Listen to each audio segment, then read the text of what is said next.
अब ध्यान दीजिएगा मेरे प्यारे दोस्तों। अब हम लोग चाल और वेग के बारे में पढ़ेंगे।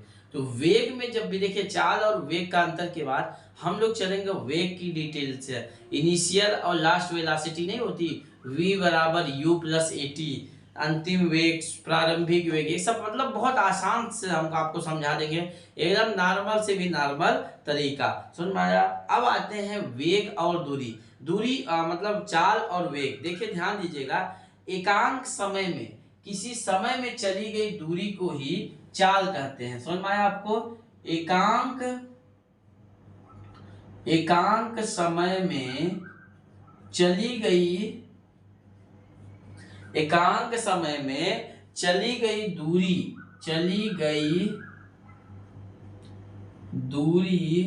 को चाल कहते हैं। चाल, समझ में आया? कहते हैं, इतना लिख लीजिएगा। एकांक समय में चली गई दूरी को ही क्या कहते हैं? चाल कहते हैं। समझ में आया? चाल बराबर आपको सूत्र तो मालूम होगा। चाल बराबर क्या होता है? दूरी बटा समय। दूरी बटा समय। अच्छा ये बताइए, दूरी है, समय है, ये अदिश राशि होगी कि सदिश राशि होगी? ये क्या है भैया? अदिश राशि है। इसका अगर एसआई मात्रक की बात किया जाए, एसआई मात्रक हमने आपको बता दिया था, इसका मीटर होगा, इसका सेकेंड होगा। तो मीटर प्रति सेकेंड क्या पढ़ते हैं इसको भैया? मीटर प्रति सेकेंड। इतना तो मालूम होगा आपको। समझ में? अब ध्यान दीजिएगा, ये अदिश राशि है। कौन सी राशि है भैया? अदिश राशि। अरे भैया अदिश राशि होगी ना, हमने भी आपको बताया क्या होगी भैया, ये अदिश राशि होगी। अब आते हैं, इसको नोट करते जाइएगा भैया। अब यहां पे आते हैं वेग। क्या है ये? वेग में। सुना भैया, किस में आते हैं हम लोग? वेग में।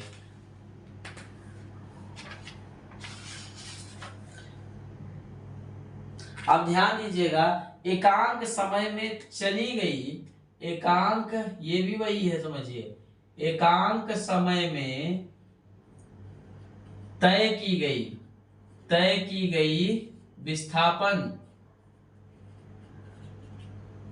विस्थापन को ही वेग कहते हैं। क्या कहते हैं? वेग कहते हैं। समझ में आया भैया? वेग कहते हैं। समझ में आया? अब वेग बराबर, समझ में आया कि नहीं? वेग बराबर सूत्र होता है, वेग बराबर विस्थापन बटा समय। विस्थापन बटा समय, इसको नोट कर लीजिएगा। विस्थापन बटा क्या है? समय है। समझ में आया आपको? अब इसका जो होता है, ध्यान दीजिएगा, वेग बराबर क्या हुआ? विस्थापन बटा समय हुआ। समझ में आया भैया? इसका भी एसआई मात्रक क्या होता है? इसका एसआई जो मात्रक होगा क्या होगा मेरे प्यारे दोस्तों? बताइए। इसका भी मीटर हो गया, इसका भी सेकेंड हो गया। समझ में आया? मीटर प्रति सेकेंड हो गया। समझ में आया? एसआई मात्रक इसका भी मीटर प्रति सेकेंड हो गया। अब ध्यान दीजिएगा, कभी भी चाल में आपको दिशा नहीं बताई जाएगी, तो वेग में क्या होगी? दिशा बताई जाएगी। तो जब दिशा बताएंगे तो ये क्या हो जाएगी? सदिश राशि हो जाएगी। क्या हो जाएगी भैया? सदिश राशि। तो समझ में आया? जैसे मान लीजिए, एग्जाम्पल देखिए, कोई मान लीजिए 45 किलोमीटर पर हावर्स की स्पीड से, समझिए, दक्षिण दिशा में जा रहा है। किस दिशा में? दक्षिण दिशा में। ये क्या हो गया भैया? सदिश राशि हो गई। समझ में आया कि नहीं? ये क्या हुआ आपका? सदिश राशि हुआ। 1 2 3 4। सुनना। अब मान लीजिए कोई यहां पे एग्जांपल ले लीजिए, कोई मान लीजिए वही 45 किलोमीटर पर हावर से दक्षिण दिशा में, नहीं, दिशा ही नहीं दिया जाए, ये क्या होगी? अदिश राशि होगी। समझ में आया भैया?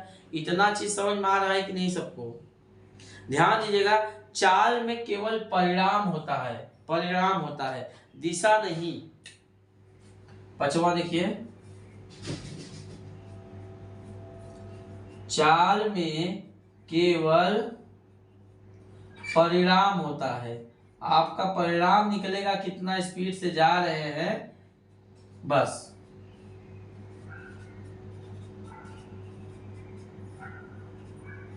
समझ में आ रहा है भैया? चाल जब भी आप निकालिएगा तो उससे सिर्फ परिणाम निकलेगा कि आप क्या जा रहे हैं, किधर जा, आपको दिशा नहीं निकलेगी। वेग में परिणाम भी निकलेगा, ध्यान दीजिएगा। वेग जो रहेगा, वेग में परिणाम, परिणाम के साथ दिशा भी चाहिए, दिशा भी जरूरी है। तो वेग में परिणाम के साथ साथ क्या होता है भैया, दिशा भी जरूरी है। समझ में आया भैया? किसी वस्तु, आप समझ में आ रहा है, किसी वस्तु की चाल उस वस्तु के परिणाम या उससे अधिक नहीं हो सकती। उसकी चाल जो होती है उसके परिणाम से ज्यादा नहीं हो सकती। किसी वस्तु द्वारा एकांक समय में तय की गई दूरी आपकी चाल कहलाती है। किसी वस्तु द्वारा एकांक समय में जो आपको समय दिया गया उस तय किए गए विस्थापन को वेग कहते हैं। समझ में आया भैया? अब आते हैं हम लोग वेग के बारे में। किसके बारे में भैया? वेग के बारे में। नोट करिए,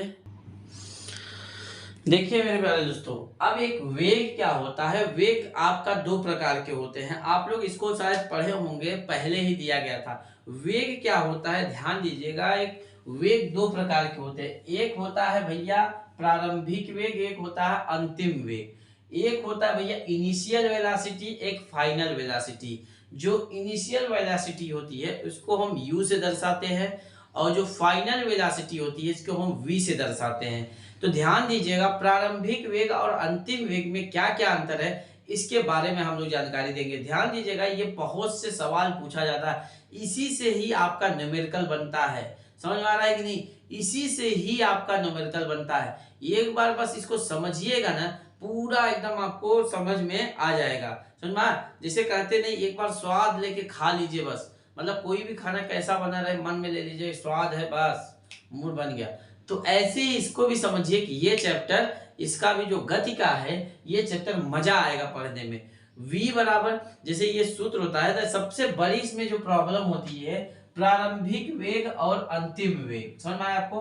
प्रारंभिक वेग और अंतिम वेग में ही दिक्कत आती है, इतना ही समझ जाइए। इसके बाद ये चैप्टर जय श्री गणेश हो जाएगा। जय श्री गणेश मतलब शुरू करना ना, मतलब इसको समाप्ति की तरफ चलेंगे। समझ में आया आपको?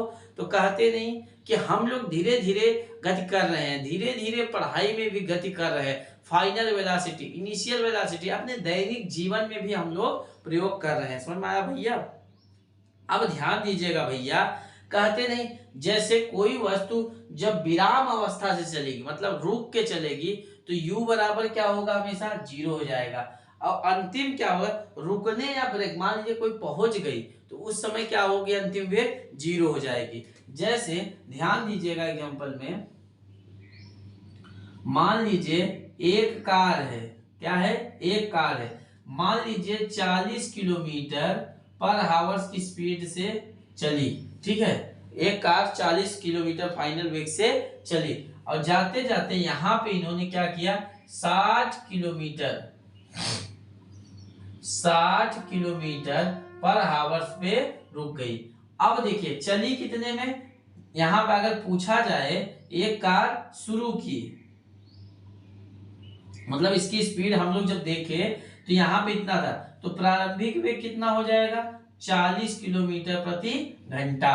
अगर वो जहां लास्ट स्पीड है v बराबर क्या हो जाएगा, 40 किलोमीटर प्रति घंटा। समझ में आ रहा है कि नहीं? तो कार जो चलती है जिसे रुक के विराम अवस्था से चली, अब इसके बारे में और डिटेल हम लोग समझते हैं। ध्यान दीजिएगा, अभी डिटेल समझिएगा तो आ जाएगा, इसको कोई कठिन नहीं है भैया, सब सरल है। समझ में?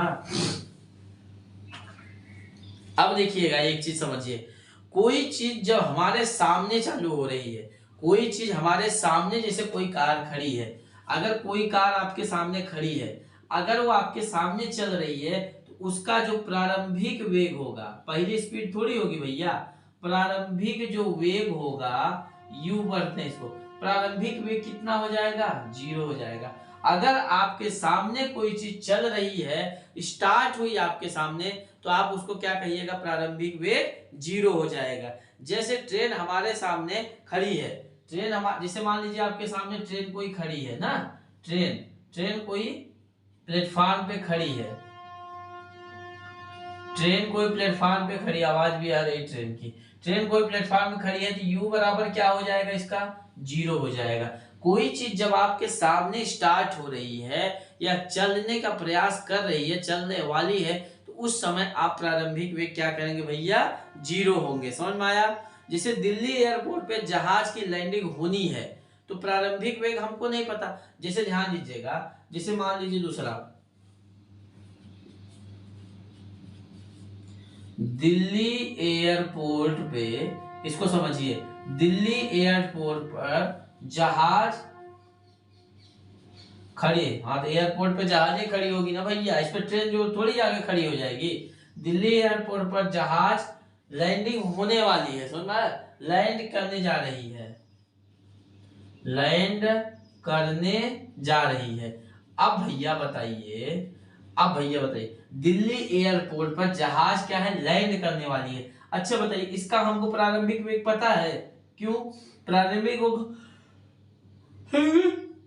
इसलिए नहीं पता है कि कितने बजे चली, वहां किस स्पीड से चली, हमको ये चीजें नहीं पता है। लेकिन जैसे लैंड करने जा रही है तो उस समय हम क्या करेंगे, v बराबर 0। समझ में आपको, अंतिम वेग हमको पता है लेकिन प्रारंभिक वेग नहीं पता है। समझ में आया आपको, अंतिम वेग, जैसे मान लीजिए कोई सामने से आपकी कार जा रही है ना, अब मान लीजिए आप यहीं खड़े हैं, आपके सामने से आई ऐसे, तो आप बोलिएगा हाँ यार हाँ इसकी स्पीड जो है ये है, अब आपके सामने रुक गई, तो आप अंतिम वेग जानिएगा ना, प्रारंभिक कहाँ से चली वो थोड़ी हमको पता है कितनी स्पीड से चली। जो हमारे सामने आई अंतिम वेग खड़ी हो गई, अंतिम वेग क्या हो गई, 0 हो गई। अब आपके सामने से अगर चल रही, स्टार्ट हो रही, तो प्रारंभिक वेग 0 हो जाएगी। समझ में आया भैया। तो ऐसे ही इसका एक सूत्र बनता है भैया, v बराबर u प्लस at। समझ में आया भैया, v बराबर u प्लस at। समझ में आया भैया। तो ये ध्यान दीजिएगा, विराम अवस्था से, रुकी हुई अवस्था में अगर आपके सामने चल रही है वो गाड़ी, तो हम प्रारंभिक वेग क्या मानेंगे, 0 मानेंगे। अगर वो बाद में जाने के बाद अंतिम अवस्था में रुक जाती है तो उसको हम अंतिम वेग क्या मानेंगे, 0 मानेंगे। समझ में।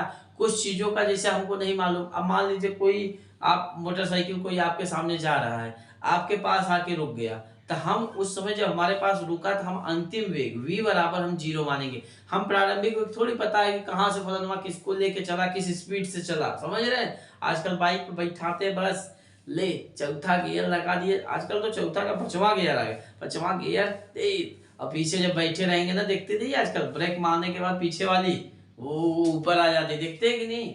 तो घर पे जैसे गाड़ी वाड़ी जब लीजिए, देखिए बड़ी बड़ी गाड़ी है तो बड़ा मतलब मजा आता, रोड पे देखा करिए, जानबूझ के ब्रेक मारेंगे, मतलब ब्रेक मारने के बाद ऊपर, अरे समझ में आता है इतना। और स्पीड देखा करिए भैया, स्पीड और चाल, उनको एक दिन स्पीड और मतलब चाल और वेग में अंतर समझा दीजिएगा कि वेग क्या होता है, चाल क्या होता है। कहते इतना वेग मत जाइए, नहीं तो फिर वहां का टिकट भी कट सकता है आपका। समझ में आया भैया। तो ये चीजें थी आज के लिए। अब ध्यान दीजिएगा, जो इसकी नेक्स्ट क्लास हम लोग कराएंगे, इस नेक्स्ट क्लास में हम लोग भैया पूरा बता देंगे, इसका जो न्यूमेरिकल है और जो इसके सवाल बचे हैं ये सब बता देंगे। ठीक है, अभी ध्यान से पढ़िए। कहते नहीं कि मंजिल पे मंजिल तलाश कर, मिल जाए खाई तो समुंदर की तलाश कर, मंजिल पे मंजिल तलाश कर, मिल जाए खाई तो समुंदर की तलाश कर, हर शीशा उस पत्थर से टूट जाता है, ऐसा पत्थर बन जिससे वो शीशा टूट जाए।